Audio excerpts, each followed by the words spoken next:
दोस्तों नमस्कार। भारत सरकार अगले कुछ हफ्तों में भारत के जम्मू कश्मीर राज्य में 3000 अरब रुपए के लिथियम रिजर्व की नीलामी शुरू कर सकती है। खास बात है कि इसकी नीलामी के लिए विदेशी माइनर से भी बातचीत चल रही है। खान और खनिज विकास और विनियम संशोधन विधेयक 2023 को हाल ही में संसद से मंजूरी मिली है, जिसके बाद नीलामी की प्रक्रिया शुरू करने की कोशिशें तेज कर दी गई। इलेक्ट्रिक व्हीकल और मोबाइल समेत ज्यादातर इलेक्ट्रॉनिक उपकरणों की बैटरी बनाने के लिए लिथियम सबसे ज्यादा महत्वपूर्ण रॉ मटेरियल है। आपको बता दें कि कुछ ही महीनों पहले भारत के जम्मू कश्मीर में 59 लाख टन लिथियम के विशाल भंडार मिलने के बाद भारत दुनिया का 7वां सबसे बड़ा लिथियम भंडार वाला देश बन गया है। भारत में भंडार मिलने से पहले यूनाइटेड स्टेट्स जियोलॉजिकल सर्वे यानी USGS के अनुसार दुनिया भर में 9.8 करोड़ टन लिथियम का भंडार था, लेकिन अब भारत में मिले लिथियम भंडार के बाद ये आंकड़ा बढ़कर 10.39 करोड़ टन हो गया है। लिथियम भंडार के मामले में बात करें तो बोलीविया दुनिया में पहले नंबर पर है। इसके बाद में क्रमशः अर्जेंटीना,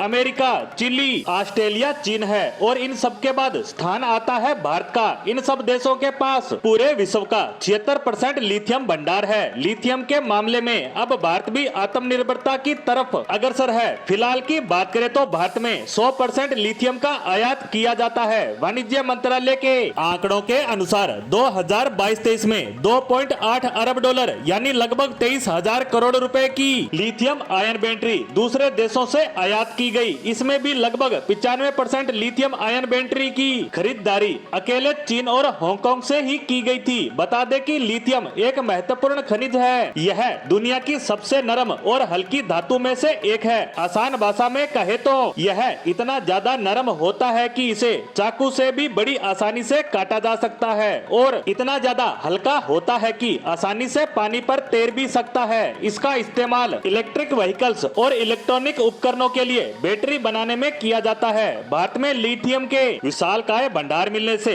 सबसे ज्यादा फायदा इलेक्ट्रिक व्हीकल्स इंडस्ट्रीज को होगा। इससे भारत में ही इनकी बैटरियों का निर्माण होने लगेगा, जिसके कारण इनकी कीमतें भी कम होगी और उसका सीधा असर इलेक्ट्रिक व्हीकल की कीमत पर पड़ेगा। शुरुआती अनुमानों के मुताबिक ये भंडार भारत में लिथियम की जरूरत को पूरा करने में काफी सहायक सिद्ध होगा। काबिल यानी खनिज विदेश इंडिया लिमिटेड, जिसकी स्थापना 2019 में हुई थी, वह अर्जेंटीना में कुछ लिथियम ब्लॉकों को सुरक्षित करने के अंतिम दौर में है। काबिल केंद्र सरकार की 3 संस्थानों का ज्वाइंट वेंचर है, जिसमें नाल्को यानी national aluminium company limited, MECL यानी मिनरल्स एक्सप्लोरेशन कंपनी लिमिटेड और HCL यानी हिंदुस्तान कॉपर लिमिटेड शामिल है। भारत के इस्तेमाल के लिए विदेशों में रणनीतिक खनिजों की पहचान करना, अधिकरण, विकास और प्रोसेसिंग आदि काबिल की स्थापना के मुख्य कारण थे। भारत दुनिया के top green house gas users में से एक है। ऐसे में इसे घटाने के लिए